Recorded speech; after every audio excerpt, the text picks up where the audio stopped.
Yo, what's up YouTube? Welcome back to the channel. Appreciate you stopping by. We're going to be looking at my in-game settings for Black Ops 6 and also for the DualSense Edge. If you haven't done so yet, hit the like, subscribe button. That way you don't miss out on any information regarding this controller on Call of Duty, because you know they're going to make those updates and it's going to mess up your settings, and then you got to go look for settings again. You don't have to do that if you just go ahead and just subscribe and push the button and turn notifications on. You're straight. You'll be good. All right, y'all, let's get into it. All right, so as we look into the settings, I'm going to highlight the main things. If there's anything I skipped over, let me know in the comments, and to clarify any settings I did not mention or go over, but I'll try to cover everything as fast as I can. Okay.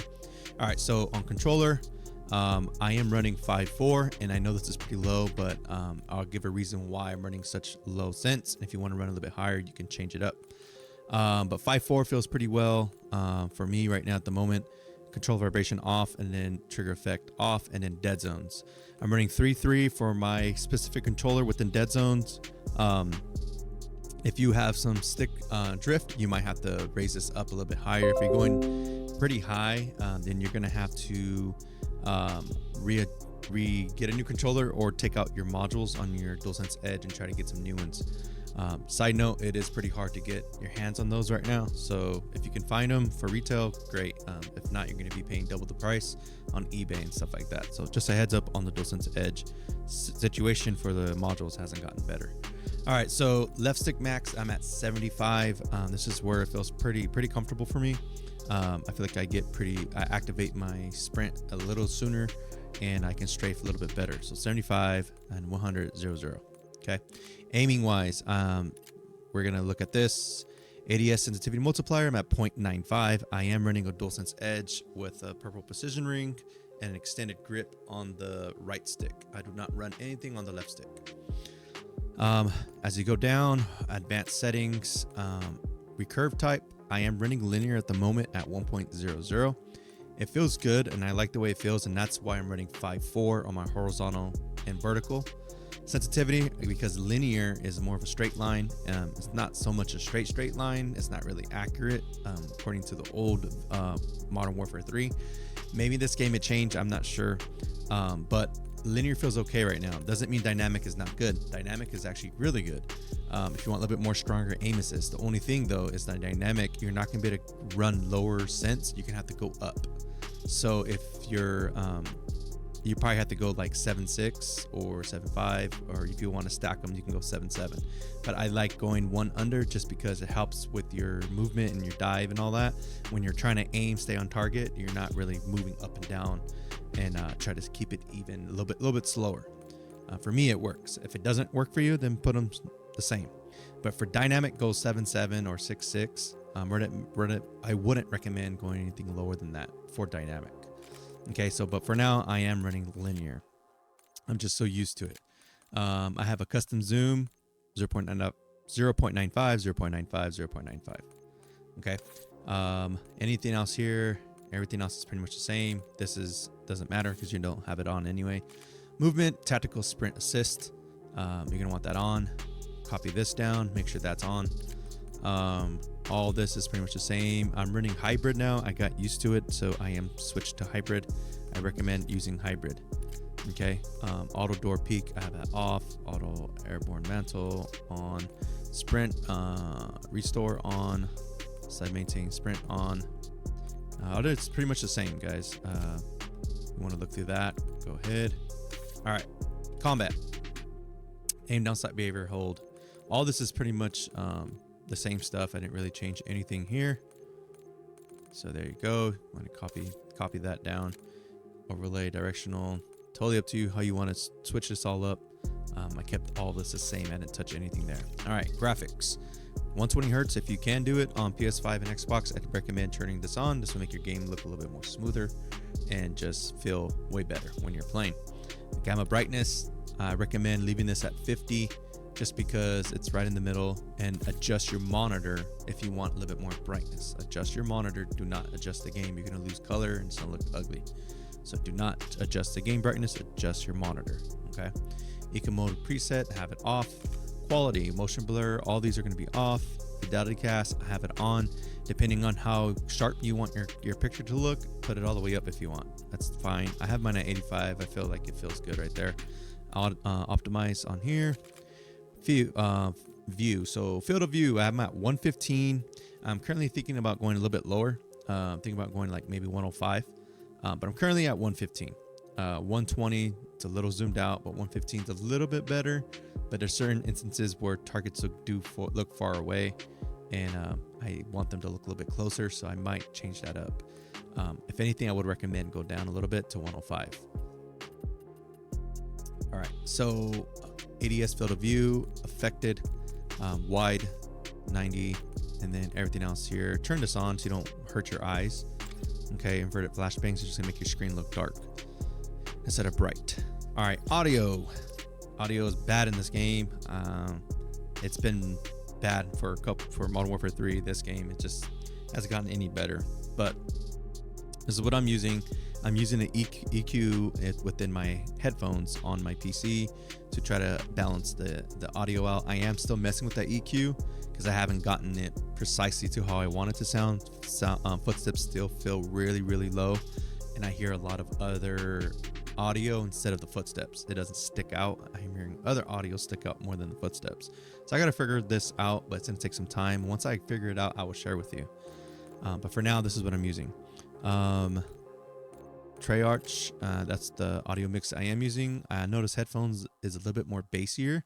Treyarch is a little less bassier, and you can hear footsteps maybe a little bit more, but it is less bassy. So that's what I'm using for now. Copy all this down. Reduce tinnitus sound. I would recommend turn this on. That way the flashbangs and it doesn't sound so bright and hurts your ears and stuff.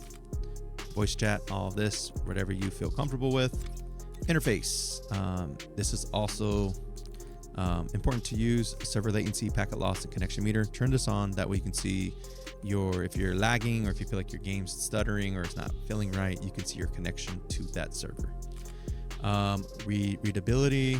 I have this all here. Color customization. This is important. Make your game color a little bit better. I am using filter 2 on both in 100 and 100.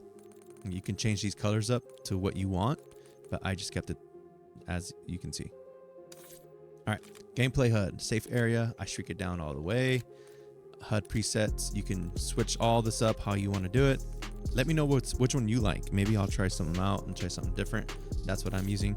Minimap, round. I'm not sure if I'm supposed to be using square, but for now I'm using round. Let me know if you are using square. If that's better, let me know in the comments. That would help me out. Minimap rotation on. Arrow, this is pretty much the same. Crosshair. So this is a really good thing to look at and do. So on your why is it locked? There we go. It's supposed to be on. Why was it off? That's strange. All right, so we're gonna have this on, and you're gonna pick the largest, and a crosshair spread on, and then here, color customization, you're gonna want to pick your color. I'm using FFFA00. It really pops out on screen when you're trying to put your crosshair on a target, on a player. It just helps with getting your eye to see where you're putting your target at. Having it brighter instead of the white helps tremendously. I recommend changing it. Juan Cano, one of the subscribers in the community, put me on this, and appreciate you, bro. Thank you so much. This has really helped out my gameplay, and I hope this will help yours out too. You can pick any color you want. I see some people running green, like a tealish color. Just make sure the saturation's all the way up so you can have the brightest possible. Okay, choose whatever color you would like, but this is the color I'm going with for now because it's working for me. Everything else here is pretty much the same. Didn't really change much there. And for the DualSense Edge settings, you're going to want to go into here and customize your buttons on the back. I'm using X and O. You don't have to use that. You can use whatever you would like. There's some people who use swap weapon. There's some people that use ping on the back buttons. I just feel X and O is best for me because I'm constantly slide canceling or constantly needing to, jump or dive. It just helps. My brain's already stuck this way and it just works out for me. So this is what I run. Stick sensitivity, dead zone, left stick is going to be default. If you do want to run any of them, quick or digital is going to be your best way to go. And you're going to want to change that curve to -5. Okay. At the moment, I think using the dead zone in the game is a little bit better, 0.75, rather than messing with this. Okay, I recommend don't use this at the moment. If you want to try it out, go ahead. I recommend those are the best ones to use. On the right stick, if you want to use a sensitivity dead zone, I did test it out. I played it a little bit. It works pretty decent, but I feel that you're messing with two different type of slopes, and you're layering them on top, so it might mess with your aim assist on certain occasions, certain scenarios, so it's not consistent. But you could run precise at -5. Okay, so totally up to you if that's what you want to run. At the moment, I am not running it. I feel it's a little bit more better just running the default. As you can see, I have like stick drift. You could take that out by hiring this, but I tried to take it out within the game first instead of doing it through here. But yeah, I recommend running default. And so trigger dead zone on your back buttons 0 to 1, so you get the fastest input possible. And then vibration intensity off, and then trigger effect intensity off. Unless you want these for campaign, turn them on. You get more of an immersion if that's what you like. You can turn these on. And that's pretty much it for the settings for DualSense Edge. I'm gonna do some more testing with Precise and see if I can find something that works a little bit better. But at the moment, like I was mentioning, I think 0 and then just regular running the regular linear, or running the other one, dynamic, is going to be your best bet at the moment. If anything changes, I will let you guys know in a future video. And that's basically it, guys. I hope I was able to get through this fast as possible. I don't want to keep too much of your time. If I missed anything or didn't elaborate enough on any setting, reach out to me in the comments and I'll try my best to go over that. Or if I don't know, I'll try to find the information for you. Appreciate everyone on stopping by. Thank you. Don't forget to comment, like, and subscribe. And let me know what you like about COD so far, what you like about Black Ops 6, and what you don't like about it. And yeah, I'll catch y'all on the next one. Peace.